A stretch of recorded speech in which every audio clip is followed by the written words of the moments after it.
The greatest tragedy in life is not death. And I'm going to convince you na kung meron kayong dapat katakutan, hindi dapat kamatayan yun. Ang sabi niya, the greatest tragedy in life is not death, but life without a purpose. I'm here to tell you, huwag kayong matakot mamatay, mga kapatid. Ang katakutan nyo ay yung mabuhay ka ng 30 years old, 40 years old, 50 years old, 80 hanggang 100 years old, at nabuhos lang yung buong oras mo na hindi ginagampanan yung purpose mo at yung kalooban ng Diyos. Yung mamuhay ka ng matagal, pero nabuhos sa kalayawan, nabuhos sa kasalanan, nabuhos sa puro kalokohan. Yun ang pinaka nakakatakot sa lahat. Yung mabuhay ng matagal, pero wala sa purpose ng Panginoon. Kaya tayo nag-gather ngayong umaga, hindi po para sa relihiyon, kundi nais ng Diyos sa bawat isa na ibalik ang bawat isa sa kanyang purpose sa ating mga buhay, mga kapatid. Kahit gaano kaganda ang buhay na meron ka ngayon, pag hindi yan ang purpose ng Diyos, hindi ka magiging masaya. Dahil ang totoong kasiyahan ay mahanap lang sa purpose ng Panginoon. Ang tunay na kagalakan ay mahanap lang sa purpose ng Panginoon. Ang tunay na kapayapaan ay mahanap lang sa loob ng purpose ng Diyos. Ang purpose, yan ang pinaka-importante na kailangan nyong ma-discover sa inyong buhay. Actually, ang preaching na ito, hindi ko masasabing ito ang pinaka-the best, pero I believe ito ang pinaka-importanting preaching.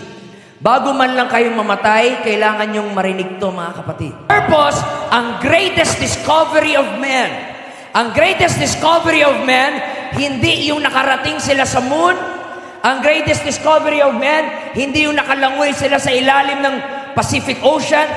The greatest discovery of man is when they discover their purpose. Because once na malaman mo ang purpose mo, kahit anong problema sa buhay, malalagpasan mo. Kahit anong pagsubok, ikaw ay makakatawid. Kahit anong kahirapan, makakabangon ka. Why?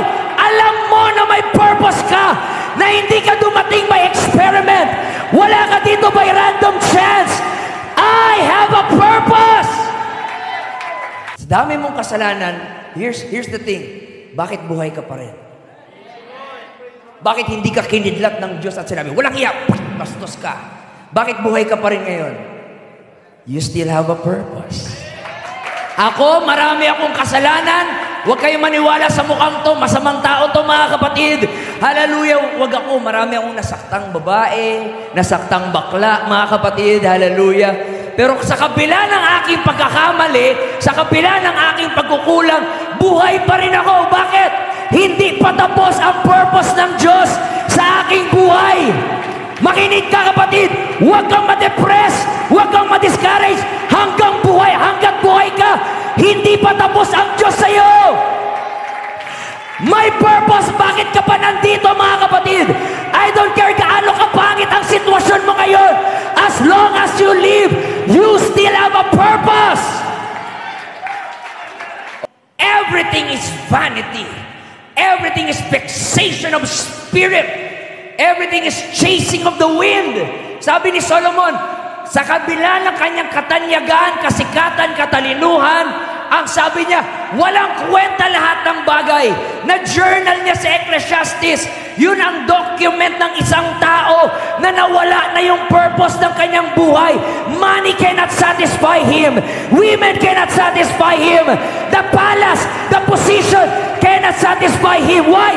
Nawala na yung kanyang purpose. For 969 years, wala siyang nagawa na remarkable sa kanyang buhay. Tanging ang alam lang natin sa kanya, namuhay siya ng matagal, pero namuhay ng matagal na walang silbi. Huwag kayong papayag na ganun ang quality ng ating buhay. Ang haba-haba ng ating buhay. Wala ka man lang nahayong kaluluwa. Wala ka man lang nasyara ng Word of God. Wala ka man lang nasuportahan na church. Wala ka na panalangin, mga kapatid. It's not about the longevity of life. It's the quality of life. Imagine the impact of Jesus Christ. Never siyang nag-compose ng kanta. But right now, millions of songs ang dedicated for Him. Never siya nagsulat ng libro. But right now, all over the world, 100,000 na mga libro ang nakasulat talking about Jesus Christ, mga kapatid. Never siyang nagtayo ng hospital, pero ang daming hospital na na-inspire dahil kay Jesus Christ na ginawang symbol yung cross as the symbol of life and health, mga kapatid. And never si Jesus nagtayo ng business, pero ang daming business sa mundo, ang inspiration nila ay si Jesus Christ. Hallelujah! Never si Jesus nagtayo ng school, pero ang daming school ngayon na ang kanilang moral conduct, ang kanilang vision and mission statement is to follow the teachings of Jesus Christ. At ginawa lang yun ni Jesus for 33 years. But why? Dahil for 33 years, focus si Jesus sa kanyang purpose. Ano yung last word ni Jesus Christ? It is finished! Huwag kang mamamatay dahil sa katandaan. Mamatay ka because it is finished. Huwag kang mamamatay dahil may sakit ka. Mamatay ka because it is finished. Kaya lagi kong prayer sa Panginoon, Lord, kung tapos na ang purpose ko, kunin mo na ako, Panginoon. Ready na ako, Lord God. Pero Lord, kung hindi pa tapos ang purpose ko, gamitin mo ako, Panginoon, para sa iyong kaluwalhatian. You are still here because you are not yet finished. You have a purpose. I don't care kung nilockdown ka ng mga tao. I don't care kung yung grado mo sa school, puro palakol. I don't care kung hindi ka matalino, hindi ka talented. Nilikha ka ng Diyos na may specific purpose, na may specific reason.